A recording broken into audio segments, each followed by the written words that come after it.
Rồi hả? Nhưng mà trời ơi, bên đây có 4 cái à?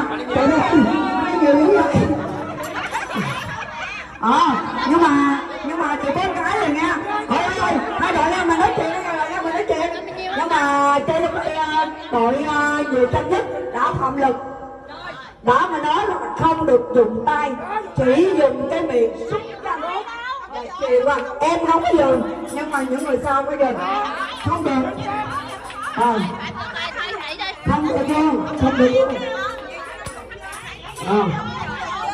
Đâu, đây nào, đây đâu, làm sao? Vậy là không được, phạm lực. Bạn chỉ được dùng miệng xúc tranh, chứ không được dùng tay. Mà nói thêm bây giờ trò chơi này nó bị khó phân xử quá, thôi mình cho hai đầu hòa nhau, ok? Được rồi. Khổ cho này luôn.